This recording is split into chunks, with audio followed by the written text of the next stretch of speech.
YLS news में आपका स्वागत है। आपकी बेटी तो प्रेग्नेंट है। 22 वर्षीय युवती के पेट में उठा दर्द, अस्पताल पहुंचे तो परिजनों के उड़ गए होश। शादी का झांसा देकर 22 वर्षीय युवती को गर्भवती करने के मामले में पीड़िता की मां की शिकायत पर पुलिस ने केस दर्ज कर लिया है। पीड़िता की मां ने नाभा थाना कोतवाली पुलिस को बताया कि उसकी 22 वर्षीय बेटी अपने ताया के घर रह रही था। पेट में दर्द होने पर 4 जून को उसे अस्पताल में भर्ती कराया। वहां जांच में पता चला कि वह गर्भवती है। पीड़िता ने बताया कि आरोपित सोनी निवासी गांव बोपर थाना चीका जिला कैथल हरियाणा ने शादी का झांसा देकर उसके साथ शारीरिक संबंध बनाए और अब शादी करने से इनकार कर रहा है। बीती 4 जून की रात उसने एक बच्ची को जन्म दिया जो पीड़िता राजेंद्र अस्पताल पटियाला के ICU में बेहोशी की हालत में है।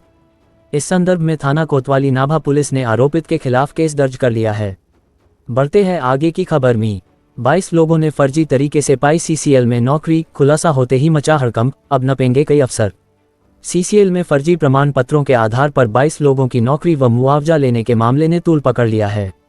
CID ने चतरा के टंडवा थाने में 29 मार्च 2025 को दर्ज प्राथमिकी को टेकओवर करते हुए जांच शुरू कर दी है।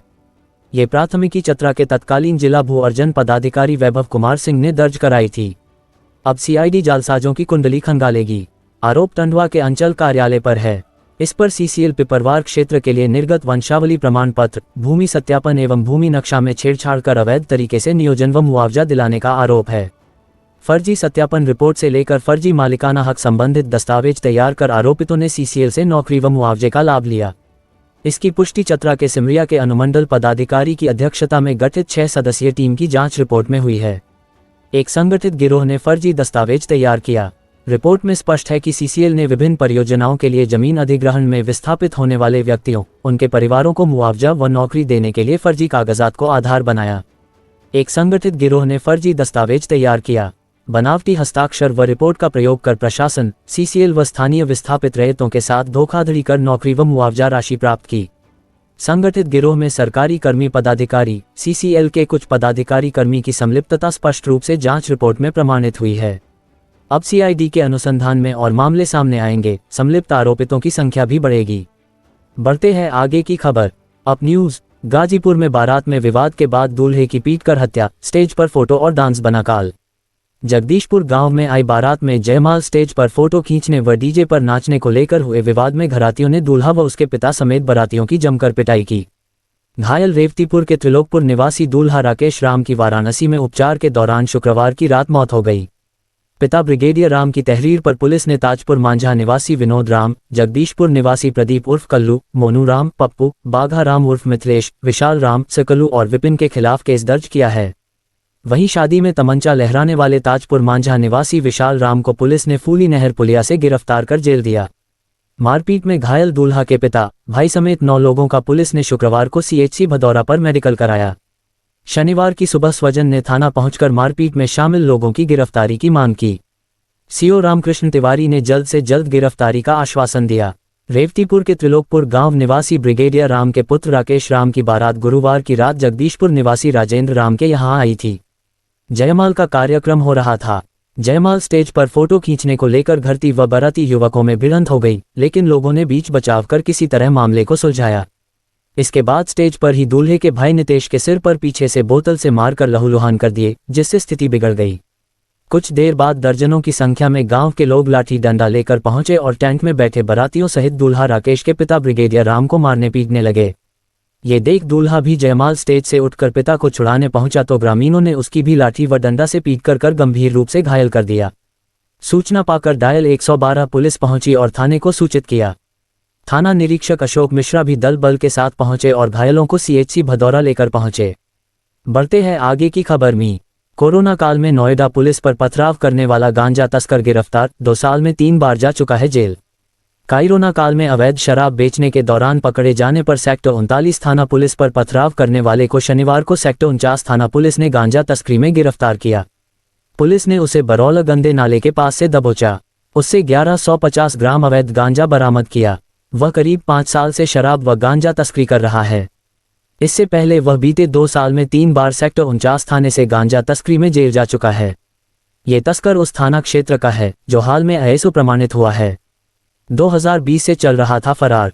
नोएडा सेक्टर 49 थाना पुलिस शनिवार को गोपनीय सूचना के आधार पर बरौला गंदे नाले के पास से एक गांजा तस्कर को गिरफ्तार किया, थाना प्रभारी निरीक्षक अनुज कुमार सैनी ने बताया कि उसकी पहचान बांदा के अतर्रा गांव के राहुल के रूप में हुई।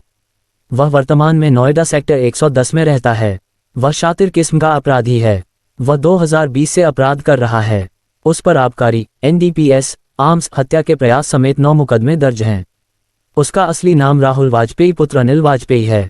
शराब बेचने पर पकड़े गए साथी तो किया था पुलिस हमला। पुलिस रिकॉर्ड के मुताबिक कोरोना काल में राहुल अपने साथी कल्पू उर्फ मंतोष झा, शंभुनाथ झा के साथ मिलकर शराब तस्करी करता था। 12 अप्रैल 2020 की रात सेक्टर 39 थाना पुलिस ने शराब तस्करी करते हुए उसके साथियों को सलारपुर ईदगाह के पास दबोच लिया। इसकी जानकारी होने पर राहुल ने अपने 10-15 साथियों के साथ मिलकर पुलिस पर पथराव करते हुए जानलेवा हमला किया था। हमले में मुख्य आरक्षी नरेश कुमार, आरक्षी संदीप कुमार बुरी तरह से घायल हो गए थे, जबकि आरक्षी सचिन राठी की दाहिनी बाजू टूट गई थी। राहुल अपने साथी कल्पू उर्फ मंतोष झा, शंभुनाथ झा भाग गया था।